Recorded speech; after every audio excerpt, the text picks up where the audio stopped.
नमस्कार, मैं हूं आपके साथ जूही सक्सेना। जान है तो जहान है। आपकी जिंदगी में खुशियां ही खुशियां हो और कभी भी किसी बात का तनाव ना हो, इसके लिए जरूरी है आप स्वस्थ रहें। इसी कामना के साथ हम हर रोज लेकर आते हैं हेल्थ का खास शो संजीवनी।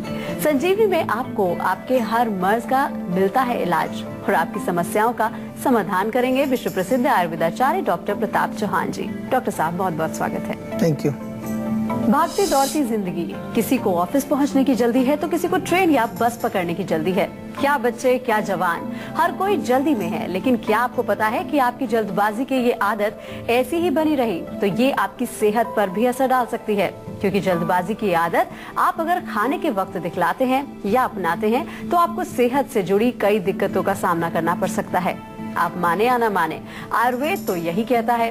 लेकिन आप परेशान ना हो, क्योंकि डॉक्टर साहब आज आपको बताएंगे आखिर क्या है खाना खाने का सही तरीका, जिसे आपने ठीक से अपना लिया तो सेहत की तमाम परेशानियां आपके नजदीक भी नहीं फटक सकती हैं। इतना ही नहीं, हमारे खास सेगमेंट संजीवनी टिप्स में जानिए सेंधा नमक की ढेर सारी खूबियां। लेकिन सबसे पहले आइए जान लेते हैं क्या हो खाना खाने का सही तरीका।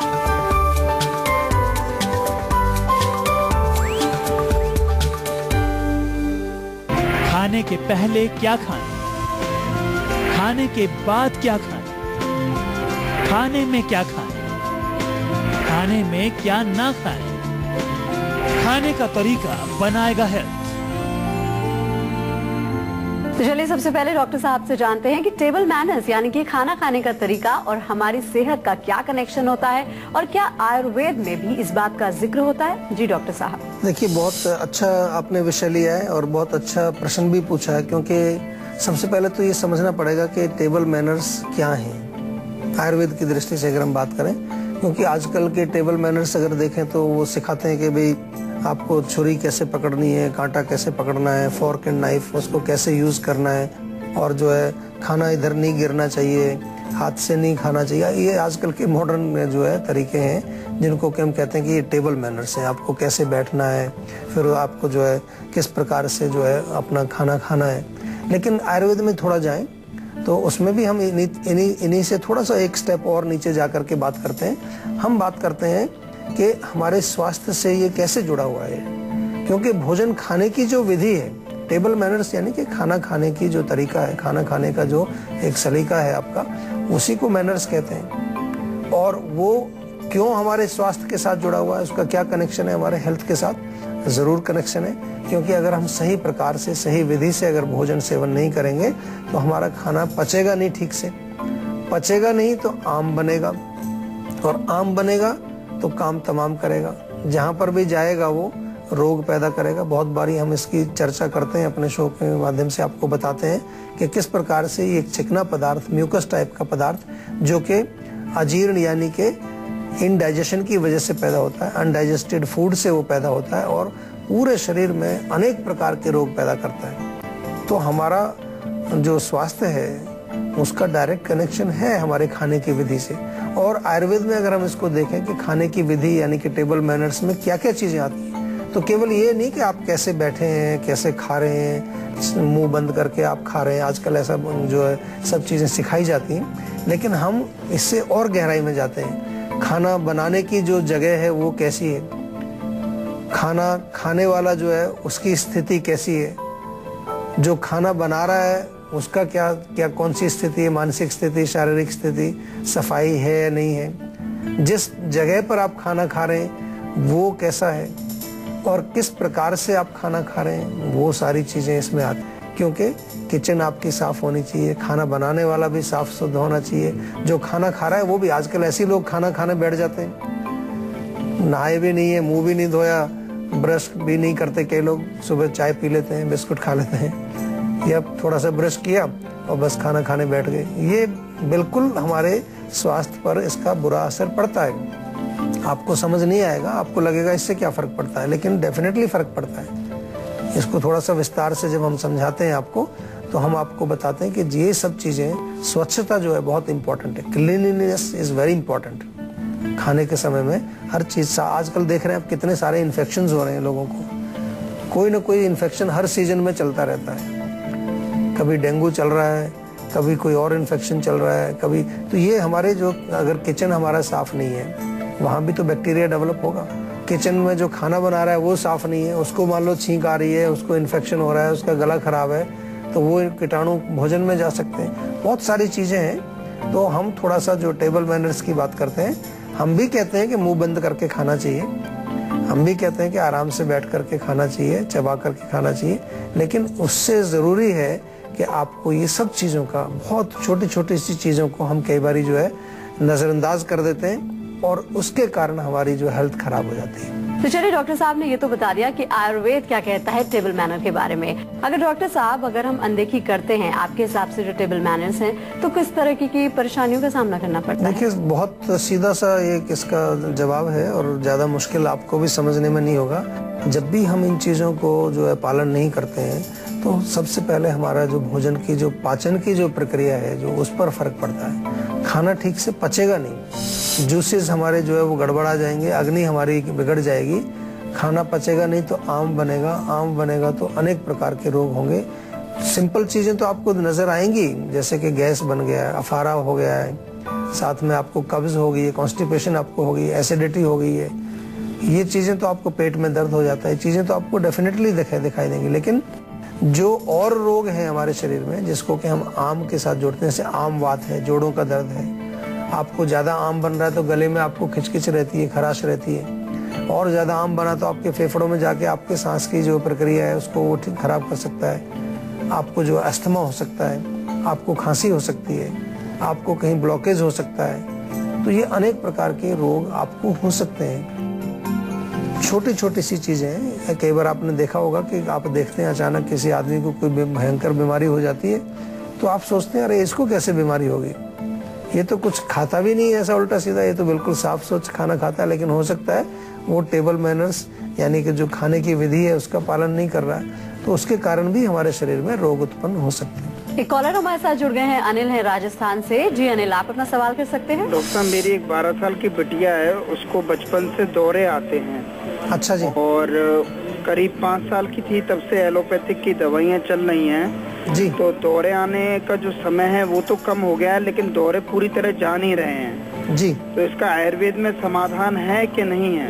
देखिए, जो एपिलेप्सी की आपने जो जिक्र किया है कि आपके बच्चे को दौरे पड़ते हैं, दवाइयाँ ले रहे हैं, उससे कुछ फर्क पड़ा है, आयुर्वेद में इसका उपचार डेफिनेटली करते हैं हम लोग, काफी अच्छा इलाज इसमें है। अपस्मार के नाम से ये रोग वर्णित है हमारे शास्त्रों के अंदर, हमारे आयुर्वेदिक बुक्स के अंदर, और उसमें जो लाइन ऑफ ट्रीटमेंट रहती है उसको भी मैं थोड़ा समझा दूं। मेद्य औषधि इसमें दी जाती है। मेद्य औषधियों का मतलब होता है कि जो हमारे ब्रेन को नरिश करें, हमारे मस्तिष्क को शक्ति प्रदान करें। इसकी वजह से क्या होगा कि जो हिस्सा कमजोर है मस्तिष्क का, उस हिस्से को जो है वहाँ ताकत देने के लिए हम दवाइयाँ दिया करते हैं, तो उससे डेफिनेटली फर्क पड़ेगा। मैं तो ये कहूँगा कि अभी आप एलोपैथिक तो दे ही रहे हैं बच्ची को, उसको आयुर्वेदिक जरूर शुरू करें। 6-8 महीने में हम कोशिश करेंगे कि आयुर्वेदिक एलोपैथिक दवाई को और कम किया जाए, और हो सकेगा तो उसको बंद भी करने की कोशिश की जाएगी, क्योंकि बच्ची अभी छोटी है, पूरी जिंदगी उसको दवाई खानी पड़ती है जनरली ऐसे रोगों में, डॉक्टर ने आपको बताया होगा।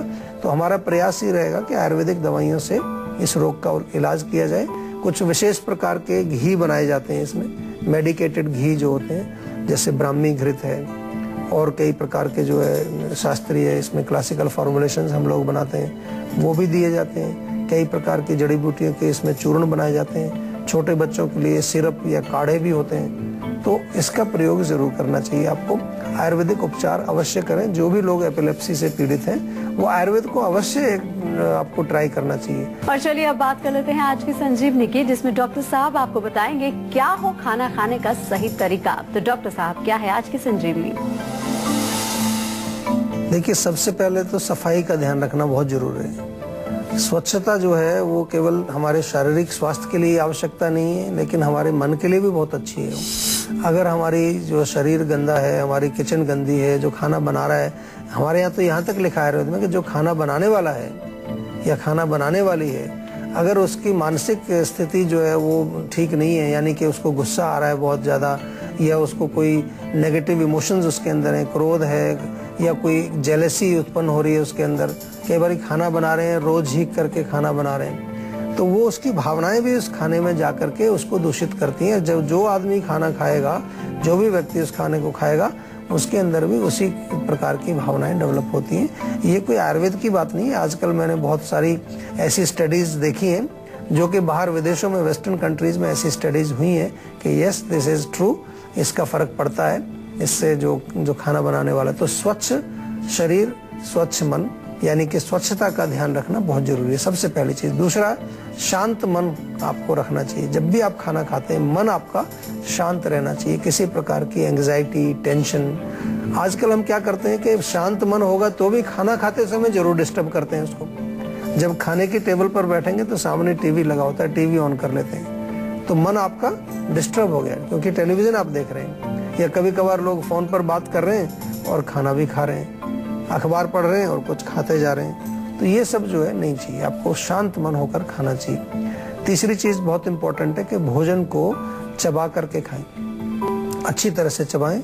एक कहावत है कि eat your liquids and drink your solids, यानी कि जो लिक्विड आप पानी पीते हैं तो उसको ऐसे चबाइए जैसे खाना खा रहे हैं आप, सॉलिड की तरह से। और जो सॉलिड चीज आप लेते हैं, जो ठोस भोजन आप खाते हैं, उसको ड्रिंक करना, यानी कि उसको इतना चबाइए कि वो मुंह में पानी बन जाए, ताकि उसको आप नीचे जब ले जाएं तो लगे कि आप कुछ पी रहे हैं। तो ये बहुत फायदेमंद चीज है। इसके अतिरिक्त जो है आपको बहुत ध्यान रखना है कि मात्रा कितनी खानी चाहिए, उचित मात्रा बहुत इंपॉर्टेंट है। आयुर्वेद में लिखा है कि हमारा जो पेट है उसका 1/3 हिस्सा हमको ठोस भोजन से भरना है, 1/3 तरल भोजन जो भी हो, आपके दाल है, सूप है या कुछ और पीने वाली चीजें, और 1/3 हिस्सा उसको खाली छोड़ देना चाहिए ताकि हमारा पाचन अच्छा हो।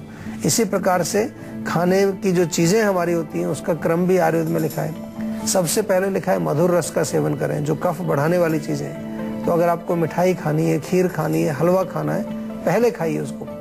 पहले ऐसे ही हुआ करता था हमारे भारत देश में, आजकल लोग हम बदल गए हैं। अभी लास्ट में लोग इतना हैवी जो है मीठा खाते हैं, जब पेट पूरा भरा है तो उससे डेफिनेटली अपच होगा, आपको इंडाइजेशन होगा। दूसरे नंबर पर पित्त वाले भोजन आपको खाने चाहिए, दाल चावल सूप वगैरह जो भी आपकी सब्जी इत्यादि है, चटनी वटनी अचार, वो आप दूसरे नंबर पर खाएं, रोटी भी साथ में आप खाएं। तीसरे नंबर पर वातवर्धक भोजन, आपको जो वात वाले खाने हैं, जो बहुत लाइट हल्के चीजें हैं, पापड़ इत्यादि हैं, उसका सेवन करना चाहिए। तो इस प्रकार से ये भी आपके मैनर्स हैं, दीज आर ऑल्सो मैनर्स। और ये अगर आप नहीं करते हैं तो आप मैनर्स फॉलो नहीं कर रहे हैं। तो इन चीजों का आपको विशेष ध्यान रखना है। और एक सिंपल सा एक और छोटा सा रूल है, फ्रूट्स जब आप खाएं, फल अगर खा रहे हैं तो उनको भोजन के साथ मिक्स ना करें। फ्रूट्स अलग खाएं, भोजन अलग खाएं, उनका कुछ गैप होना चाहिए, दोनों में डिफरेंस होना चाहिए। अगर भोजन के साथ आपको फल कोई खाना है तो पहले फल को खाएं, उसके बाद भोजन खाएं, क्योंकि मधुर रस पहले, मीठा आपको खाना है। एक कॉलर हमारे साथ जुड़ गए हैं, करण है चंडीगढ़ से। जी करण, आप अपना सवाल कर सकते हैं। हेलो, नमस्कार डॉक्टर। नमस्कार जी। सर मेरे को ना किडनी स्टोन की प्रॉब्लम है। अच्छा, कब से है किडनी स्टोन? करीब 3-4 महीने हो गए सर। देखिए, पानी खूब पीजिए। नंबर 2, मूली अगर मिल जाए आपको, मूली का रस निकाल लीजिए थोड़ा, 30 मिलीलीटर के करीब, वो पी जाइए उसको। अगर पीने में थोड़ा सा वो तीखा लगता है तो थोड़ा पानी मिला करके उसमें पी सकते हैं। इसके अतिरिक्त जो है नारियल पानी बहुत अच्छा काम करता है। नारियल पानी भी किडनी को भी साफ करता है, और छोटे छोटे जो हमारे किडनी के अंदर कुछ जम जाते हैं, जिनको कि पथरी या स्टोन्स हम कहते हैं, उसको फ्लश आउट करने में बहुत अच्छा काम करता है नारियल पानी। और बहुत इंपॉर्टेंट चीज है कि उष्ण वीर्य है, यानी कि एसिडिक फूड्स ना खाएं। आपने को डॉक्टर ने भी कई बार मना करते हैं कि भाई टमाटर नहीं खाना है, पालक नहीं खाना है, क्योंकि उसमें एसिड्स होते हैं। क्योंकि एसिड से वो और ज्यादा ड्राइनेस या वहां जाके गर्मी पैदा करके वो ज्यादा उसमें खराबी करता है। ये जरूर करिए, लेकिन आयुर्वेदिक दवाई भी जरूर लीजिए। वृक्काश्मरी यानी कि किडनी स्टोन्स के लिए आयुर्वेद में बहुत अच्छी औषधि हैं, बहुत कारगर हैं, अच्छा काम करती हैं, तो आप उनका प्रयोग भी जरूर करिए। तो चलिए अब चर्चा को आगे बढ़ाते हैं, और आज हम बात कर रहे हैं टेबल मैनर की। डॉक्टर साहब, अक्सर हमने सुना है कि आप खाना बनाते हैं या फिर खाते हैं, उस टाइम गुस्सा नहीं करना चाहिए, वरना वो शरीर को नहीं लगता है, और अक्सर बुजुर्ग भी ऐसा कहते हैं। तो फिर क्या हमको करना चाहिए जब हम खाना खा रहे होते हैं, और सचमुच इन बातों से हमारी सेहत पर कोई असर पड़ता है? बिल्कुल असर पड़ता है। हमने पहले भी कहा कि जो व्यक्ति खाना बना रहा है और जो खा रहा है, दोनों की मानसिक स्थिति शांत होनी चाहिए, बिल्कुल प्रसन्न चित्त होकर के भोजन बनाना चाहिए और खाना भी चाहिए। इसलिए आपने देखा होगा हमारे यहाँ पर तो ऐसा भी कहा जाता है कि भोजन जब आप पका रहे हैं तो ऐसी भावना से बनाइए कि आप ये भोजन जो है भगवान को भोग लगाएंगे, इसका उसको ऑफर करेंगे। और जब आप खाना खाते हैं तो उससे पहले भी एटलीस्ट, अगर आप बहुत ज़्यादा इसको गहराई में ना जाएं, तो जो हम खाना खा रहे हैं, खाना हमें मिल रहा है, तो एक थैंक यू, ये भी एक मैनर है। आजकल थैंक यू का मैनर है। आप कहीं शॉप में भी आजकल किसी फूड कोर्ट में जाते हैं, आपने कुछ सामान लिया, उसने आपको दिया, आप कहते हैं थैंक यू। लेकिन जो ऊपर वाला आपको भोजन दे रहा है रोज, तो उसको भी थोड़ा बनता है, थोड़ा सा उसको हम थैंक यू बोलें, प्रार्थना करें, या उसको भी कहें कि आइए आप भी खाइए। पहले हमें याद है कि गांव में छोटे थे, हम रहते थे, तो बड़ा कॉमन सा है कि जब भी भोजन खाते थे, कोई भी आए तो उसको कहते थे आइए आप भी खाइए। तो ये चीज़ें बहुत गहराई से अगर हम उनको देखें तो इनका संबंध कहीं ना कहीं हमारे शारीरिक और मानसिक स्वास्थ्य से है। इन छोटी छोटी चीज़ों को हमें अवश्य ध्यान रखना चाहिए। गुस्से में ना खाना खाना चाहिए, एंग्जाइटी में भी नहीं खाना चाहिए, डिप्रेशन में भी, जब आप बहुत ज़्यादा मन आपका उदास है उस टाइम अच्छा है ना खाएं, क्योंकि वो पचेगा नहीं। मन आपका उदास है तो आपका बॉडी भी जो है वो पूरी तरह से काम नहीं करता। और ब्रेक में